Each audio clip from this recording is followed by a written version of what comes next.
전일장 복습하고 오늘장 미리 예습하는 모닝브리핑 시간입니다. 어제 우리 증시 높은 변동성을 보였죠? 네, 맞습니다. 결국에 우리 증시 양대 지수는 일제히 약보합권에 머물면서 하락 마감했는데요. 시장을 이끌 만한 이슈가 부재한 가운데 외국인이 양 시장을 모두 매도했습니다. 호흡이 빠른 시장입니다. 이럴 때일수록 뉴스의 중요성이 더욱더 커지는데요. 저희와 함께 시장을 움직일 뉴스들 함께 포착해 보시죠. 모닝브리핑 지금 바로 출발합니다. 시장의 방향성을 제시해 줄 것 같았던 엔비디아의 실적 발표 이벤트 비교적 조용하게 끝났습니다. 21일 목요일 시장을 관통한 한마디 방향성 부재 짙은 테마 장세입니다. 한정적인 자금 속 테마 플레이는 어제도 계속됐는데요. 코스닥 시장에서는 시총 1위 종목 알테오젠이 롤러코스터를 타며 지수 변동성을 키웠고요. 코스피 시장에서는 그래도 삼성전자가 연기금 순매수에 힘입어서 버텨주자 약보합으로 마감을 했습니다. 참 따라가기가 힘든 시장이었는데요. 먼저 수치와 함께 특징 섹터부터 확인해 볼까요? 네, 먼저 어제 코스피는 0.07% 내린 2480.63포인트로 거래를 마쳤습니다. 강보합세를 보이면서 장중에 2496선을 탈환해 2500포인트를 향한 회복 기대감을 높였지만 연기금을 중심으로 기관타 투자자 매수세가 3거래일 연속으로 유입된 가운데 외국인과 기관이 각각 2천억 원 또 1천억 원 넘게 순매도를 하면서 지수의 하방 압력을 키웠습니다. 한편 코스닥은 3거래일 연속의 하락세를 이어가면서 680선을 겨우 지켜냈습니다. 외국인이 4거래일 연속 순매도한 가운데 반면에 개인은 4거래일 연속으로 순매수했고요. 기관은 하루 만에 순매수로 전환한 모습 특징적이었습니다. 시장을 이끌 만한 이슈가 부재한 가운데 개별 종목이나 테마성 장세 또 순환매 증시가 연출됐는데요. 섹터별 흐름 함께 확인해 보시죠. 먼저 통신 섹터가 강했습니다. 신현증권은 보고서를 통해 통신업종이 내년 성장성 둔화와 수익성 악화에 따른 안정적인 저평가를 해소할 거라고 전망을 했습니다. 성장 측면에서는 기업들의 AI 도입이 가속화되면서 통신사들이 데이터 센터와 클라우드를 비롯한 B2B 서비스에 강점을 보유하고 있어 빠른 수익화가 가능하다고 바라봤고요. 수익성 측면에서는 5G 이익 회수기가 지속되면서 이 본업의 효율화와 주요 영업 비용의 하향 안정화가 이루어지고 있다고 짚어냈습니다. 이에 LG U+와 KT 등 대표적인 통신사들이 상승세를 보였습니다. 가상화폐 섹터도 0.55% 상승했습니다. 도널드 트럼프 미국 대통령 당선인의 정권 인수팀이 백악관에 가상화폐 정책을 전담하는 자리를 신설할지에 대해서 디지털 자산업계와 대화하고 있는 것으로 전해졌습니다. 만약 실제로 집행하게 된다면 백악관에 가상화폐를 전담하는 자리를 두는 건 이번이 처음인데요. 이 소식에 비트코인 가격이 사상 최고가를 경신하자 관련주들 상승 마감했습니다. 또 간밤에는 갠슬러 위원장의 사퇴 소식이 전해진 가운데 비트코인 가격은 사상 첫 10만 달러를 향해 폭풍 질주를 하고 있습니다. 오늘도 관련주 흐름 견조할지 기대해 보시죠. 한편 의료 AI 섹터는 약세를 기록했습니다.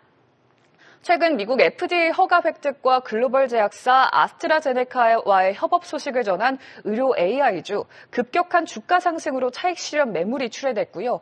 어제 키움증권은 뷰노에 대해 시장 기대치를 밑도는 3분기 실적을 주목하며 목표가를 기존 48,000원에서 43,000원으로 10% 하향하기도 했습니다. 루닛이 15% 가까이 하락폭을 키운 가운데 뷰노 주가도 11% 하락하면서 24,000원대로 떨어졌습니다. 이렇게 특징 섹터까지 살펴봤는데요. 그럼 이어서 어떤 뉴스가 시장을 움직였는지도 확인해 보시죠. 네, 어제 장 초반부터 시장에 큰 화두가 된 종목이 있죠. 바로 알테오젠입니다. 첫 번째 헤드라인 알테오젠 하루 동안 아래로 20% 위로 4% 등락, 롤러코스터 시총 1위입니다. 시총 1위가 흔들리며 지수도 휘청였던 어제 흐름 한번 따라가 보도록 하겠습니다. 먼저 주가 추이부터 짚어보면요. 머크가 알테오젠의 피하 주사형 플랫폼을 기반으로 한 키투르다 SC 3상 결과를 긍정적으로 발표했다는 호재에도요. 20일에는 6% 하락했고요. 앞서도 언급했듯 어제는 장 초반 반대 매매성 물량도 터지면서 주가는 속절없이 밀려 20%까지 급락했고요. 오후 12시경 알테오젠을 1조 원 가까이 보유하고 있는 개인 대주주 형인우 스마트앤그로스 대표가 특수관계인과 함께 200억 원을 추가로 매수했다는 소식이 투자심리 반전으로 이어지면서 한때 4% 상승으로 방향성을 바꾸기도 했습니다. 그러나 결국 1.1% 하락으로 마감하며 주가는 34만 5,500원으로 내려왔는데요. 자, 변동성의 배경은 뭘까요? 크게 보면 두 가지 이유가 있습니다. 첫 번째, 특허 관련 이슈입니다. 머크가 키투르다 SC 임상 3상 결과를 발표한 게 19일 밤이었죠. 우리 시간으로 20일 골드만삭스는요, 할로자임 리포트에서 특허 분쟁 가능성을 언급합니다. 인간 히알루로니다제 기반 피하 주사 기술을 최초로 개발한 곳은 미국의 할로자임사인데요. 알테오젠은 할로자임 특허를 피해갈 수 있는 방안을 강구했고 그 과정 속에서 차별화되는 기술과 특허를 확보했습니다. 골드만삭스 보고서에서 특허 침해 가능성을 공식적으로 평가할 수는 없다만 침해 시 할로자임과 머크가 비독점적인 라이선스를 체결할 가능성이 있다고 언급을 했는데요. 이에 20일 특허 우려가 제기되자 알테오젠은 이날 밤 홈페이지를 통해 이를 반박합니다. 알테오젠의 기술은 물질 제법, 혼합 제형 최소 3중의 특허를 통해 보호를 받고 있다고 했고요. 글로벌 특허법인의 검토, 또 머크와 같이 각 파트너사들과 가장 효과적인 특허 전략을 고안했다고 밝히기도 했습니다. 이미 20일부터 특허 관련 이슈가 있었지만 정확한 맥락 파악이 어렵다 보니 21일인 어제 특허 우려는 장중 확대 재생산이 됐습니다. 여기서 생각해볼 점은 과연 특허가 추후 문제가 될 이슈였다면 머크가 알테오젠과 파트너십을 체결했을까인데 심리가 워낙 위축된 상황이다 보니 어제는 무차별 매도세가 나왔습니다.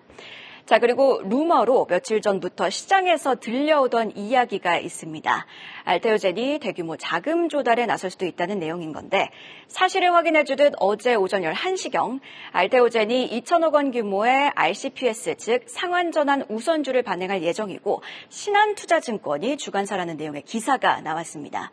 이후 알테오젠은 해명 공시를 통해 추진 중이나 현재까지는 구체적으로 결정된 바는 없다고 했는데요. RCPS, 상환전환 우선주, 말 그대로 상환전환 그리고 우선주의 특성을 모두 가진 주식인데요. 부여된 권한이 많다 보니 쉽게 자금을 유치할 수 있다는 장점이 있지만 규모나 조건에 따라 주 회사한테는 불리할 수도 있답니다. 자, 이렇게 조달한 자금은 결국 공장 건설에 쓰이게 될 텐데 앞서 신한투자증권, 머크가 아마 공장 건설을 요청한 것으로 보인다고 추정하기도 했고요. 공장 건설 자체는 회사 미래에는 굉장히 중요하지만 이렇게 시장 심리가 얼어붙은 상황에서 시장은 공장 건설보다는 지분 희석 우려를 더 크게 받습니다. 결국 26일 알테오젠 주주총회를 전후로 구체적인 윤곽이 드러날 것으로 보이는데 주주 배정인지 혹은 예상대로 제3자 배정인지 또 발행가 할인율, 즉 시장가 대비 얼마나 싸게 발행하는지를 지켜봐야겠습니다. 대응 전략, 이어지는 이슈앤 전략에서 더 구체적으로 세워보시죠. 자, 두 번째 헤드라인, 종전 가능성의 우크라이나 재건주 강세, 강해지는 테마 장세입니다. 테마에 움직이는 시장입니다. 지정학적 위기가 연일 부각이 되고 있죠. 어제 러시아와 우크라이나와 관련해 나온 뉴스들은 좀 혼재된 모습이었습니다. 로이터는 푸틴이 트럼프와 우크라이나 영토 한량을 조건으로 평화 협상을 할 의지가 있다고 보도를 했고요. 이후에는 우크라이나가 영국의 스톰 섀도우 미사일로 러시아 본토를 공격했다는 소식도 전해지기도 했으나 시장은 평화 협상 가능성, 또 미국이 우크라이나 대사관 폐쇄 하루 만에 정상화했다는 소식을 좀 더 주목했습니다. 이에 어제 우리 시장에서는요, 삼부토건, 범양건영 이렇게 건설 중소형주들이 상한가로 마무리했습니다. 다음 페이지 한번 보실까요? 대동은 우크라이나 농기계 시장에 진출했다는 소식에 TYM은 재건사업 협력 추진을 위해 농기계를 추가로 우크라이나에 기증했다는 소식들에 마찬가지로 상한가 터치했습니다. 한편 방산 그리고 사료 관련주들은 밀렸는데요. 우크라이나 재건주와 방산주의 줄다리기, 어제 시간의 거래에서 바로 역전됩니다. 다음 페이지 보시죠. 어제 장 마감 이후에는요, 러시아가 대륙간 탄도미사일로 공격을 했다고 우크라이나군은 밝혔습니다. 예, 시간의 거래에서 한일단조, 스페코와 같은 방산주들이 반등을 했고요. 우크라이나 재건주는 반대로 빠졌습니다. 자, 푸틴은 간밤 대륙간 탄도미사일이 아니라 중거리 미사일을 발사했다고 밝히기도 했는데요. 자, 이렇게 방향성이 없는 시장 속에서 테마만 강하게 움직이고 있다 보니 뉴스에 따라 희비가 하루 만에, 아니 하루 사이에도 엇갈리고 있습니다. 변동성 유의하시길 바랍니다. 자, 그럼 오늘 시장도 대비해 볼까요? 장 마감 이후에 나온 공시와 일정 확인해 보시죠.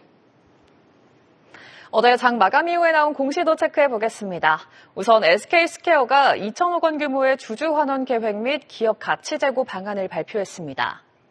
올해 4월 매입한 1,000억 원의 자사주를 소각하고 오는 25일부터 3개월 이내에 1,000억 원의 자사주를 추가로 매입 후 소각할 예정이라고 밝혔는데요. 정규장에서 강보합했던 주가는 시간 외에서 3.61% 상승세를 보였습니다. 이어서 한화 에어로스페이스가 싱가포르 해양설비 제조업체인 다이나믹의 지분 95.15% 인수를 마무리했다고 공시했습니다. 지분 인수에 투입된 금액은 총 8,207억 원으로 이번 인수를 통해 한화오션의 해양설비 기술력 강화가 기대되고 있습니다.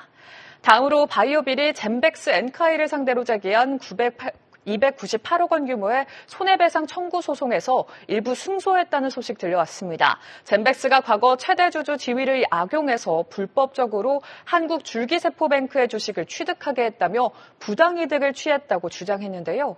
이 소식에 젠백스 주가는 시간 외에서 4% 가까이 하락 마감을 했습니다. 오늘의 주요 일정도 확인해 보시죠.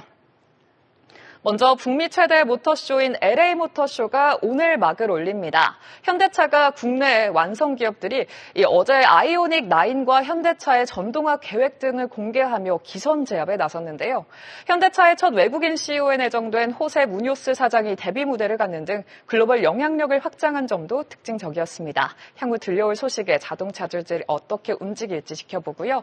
이어서 디지털 사이니지 전문 기업 벡트의 수요 예측이 시작됩니다. 여러 형태의 디스플레이를 통해 실시간 콘텐츠를 관리하고 또 제공하는 기업인데 이번 코스닥 상장을 통해 유입된 자금을 디바이스와 콘텐츠 연구 개발에 집중 투자할 계획이고요. 트럼프 미디언 테크놀로지가 인수를 검토한다는 가상자산 거래소 벡트와는 이름만 같은 점 투자에 참고해 보시기 바랍니다. 마지막으로 K-팝 초대형 시상식 2024 마마 어워즈가 일본과 미국에서 개최됩니다. 아파트 열풍을 빚어낸 블랙핑크의 로제와 글로벌 스타 브루노 마스, 또 빅뱅이 출연을 예고하고 있는데요. 아파트 열풍에 들썩였던 엔터주, 오늘도 강세 연출될지 지켜보시죠. 이렇게 공시와 일정까지 체크해봤습니다.